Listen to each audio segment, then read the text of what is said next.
hablando hoy sobre la formación del canon bíblico y estamos haciendo un pequeño recuento sobre la formación del pueblo de Israel, porque leímos en principio en Romanos capítulo 3, versículo 2, lo voy a volver a buscar aquí para leerlo, que al pueblo de Israel se le había confiado la palabra de Dios. Dice: mucho, en todas maneras, primero ciertamente que les ha sido confiada la palabra de Dios. Entonces al pueblo de Israel le fue confiada la palabra de Dios. Estamos ya, finalizamos Génesis.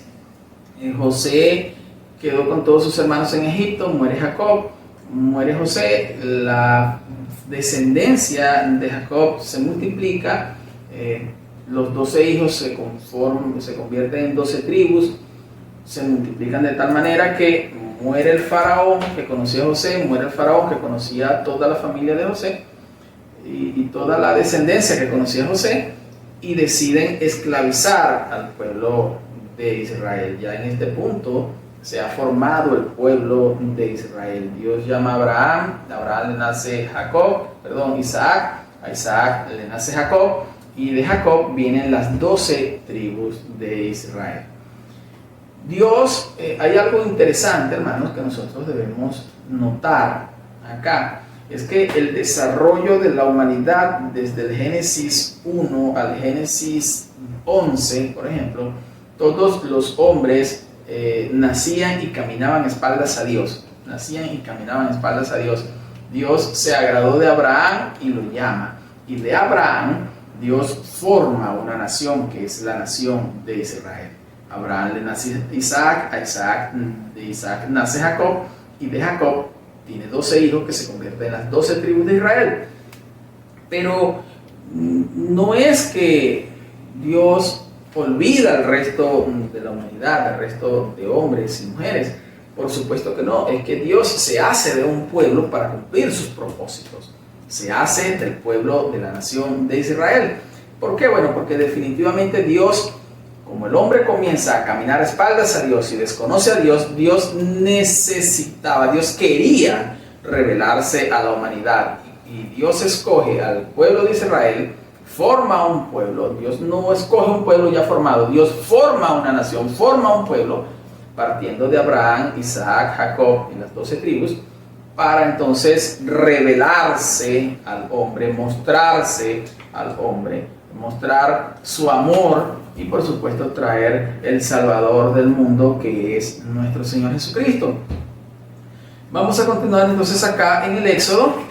El pueblo se multiplica, Faraón los esclaviza, Dios llama a Moisés y le ordena sacar a su pueblo de la esclavitud de Egipto. Moisés, ya la historia podemos leerla más adelante en detalle, pero estamos haciendo un pequeño recuento de cómo se formó la nación de Israel y por qué se le fue confiada la palabra de Dios a la nación de Israel y cómo llegó a nuestras manos al día de hoy. Entonces Moisés saca al pueblo de Egipto y comienza a peregrinar en el desierto. Pasan 40 años en el desierto hasta entrar a la tierra que Dios les había prometido. Se la prometió a Abraham, se la prometió a Isaac y se la prometió a Jacob, y por supuesto que era una promesa dada al pueblo de Israel. Entonces muere Moisés y el pueblo de Israel entra, liderado por Josué, a poseer la tierra que Dios les había prometido. En este punto, Dios le ordena a Moisés escribir los primeros 5 libros que nosotros podemos encontrar en nuestras Biblias, que son Génesis, Éxodo, Número, Levítico y Deuteronomio. Viene el Levítico primero y luego Números. Y por último Deuteronomio. Esto se conoce como el Pentateuco, eso lo mencionamos la vez pasada. Pentateuco o 5 rollos. Entonces acá tenemos ya el escrito de los primeros 5 libros que tenemos en nuestro canon bíblico. El autor es Moisés. Dios inspira a Moisés a que escriba el Pentateuco.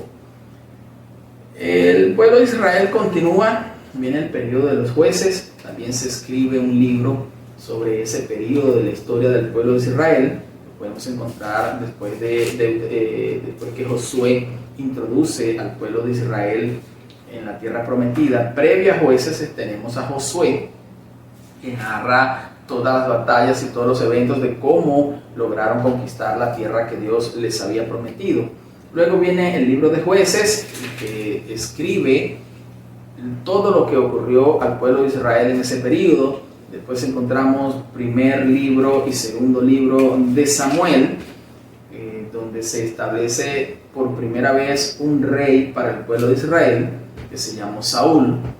Luego viene David. De David lo sucede Salomón. A Salomón lo sucede su hijo Roboam, que era un joven. Pero con Roboam pasó algo, no sé si triste o curioso, pero Roboam no gobierna como debió hacerlo, y la nación se le revela a Roboam, por supuesto descendiente de Salomón, nieto de David.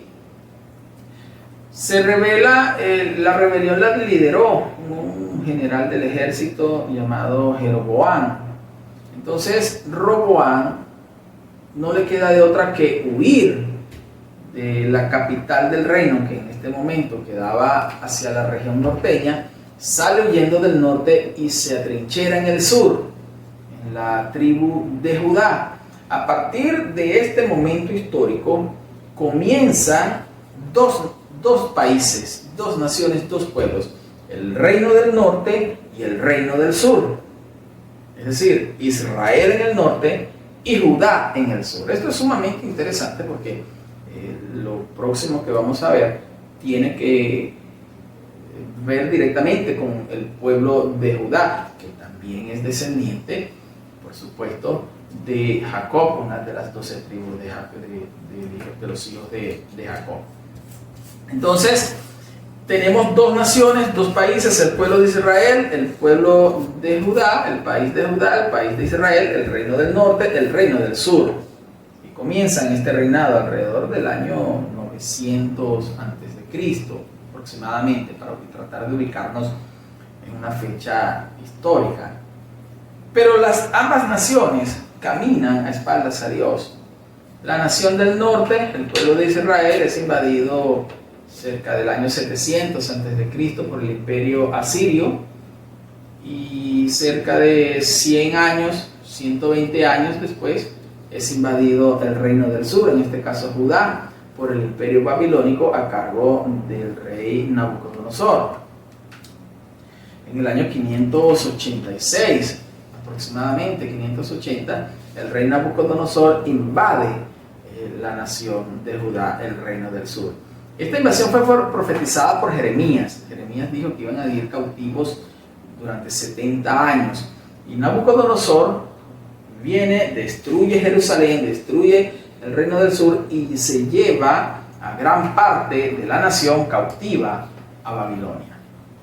Después de esto pasan los 70 años de la profecía de Jeremías y regresa el pueblo, parte del pueblo, porque otro pueblo queda en Babilonia. Regresa gran parte del pueblo comandados por el príncipe Zorobabel, dentro de los que descienden Ageos, Zacarías también. Ambos profetas vienen con Zorobabel al sur, al reino del sur, a reconstruir el templo de Jerusalén. Para este tiempo se escribe el libro de Ageo, se escribe el libro de Zacarías, se escribe Esdras, se escribe Nehemías. Se cree que también para este tiempo se escribió el libro de Esther. Entonces regresa el pueblo de Judá a Palestina, al sur, a reconstruir el templo. Posteriormente regresa Nehemías a reconstruir los muros de Jerusalén. Y hasta aquí, entonces, el pueblo queda en el sur, queda la reconstrucción de los muros de Jerusalén, la reconstrucción del templo, queda Esdras y queda Nehemías. Eso lo podemos ver finalizando ambos libros, el libro de Esdras y el libro de Nehemías, leyendo la ley de Dios, reconstruyendo no solamente física, desde el punto de vista físico, sino espiritual a la nación de Israel. Entonces llegamos al último de los profetas, del Antiguo Testamento llamado Malaquías. Y aquí es donde comienza el periodo que hablamos en la sesión pasada, el periodo del silencio de Dios, los 400 años de silencio de Dios, donde la voz profética cesó. Malaquías, voy a buscar acá, yo tengo una Biblia de estudio, el profeta Malaquías, dice, aquí lo fechan cerca del siglo V a.C. Yo tengo una Biblia de estudio Scofield, me gusta mucho esta Biblia de estudio, aunque tiene sus detractores, dado que Scofield es pretribulacionista, Scofield es dispensacionalista, que habla sobre las dispensaciones, pero esta es una Biblia de estudio muy, pero muy buena. Hay otras Biblias de estudio que recomiendan, pero a mí me gusta mucho esta, la Biblia de estudio Scofield, me gusta mucho esta. Yo la Biblia de estudio MacArthur no la recomiendo mucho.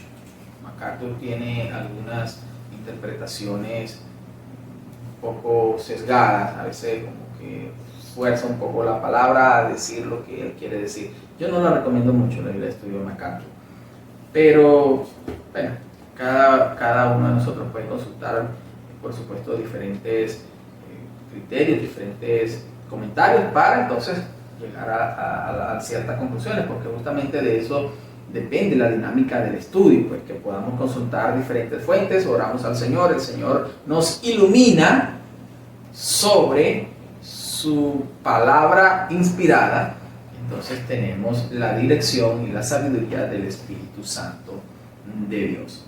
Entonces estamos en Judá, ya al final del periodo profético,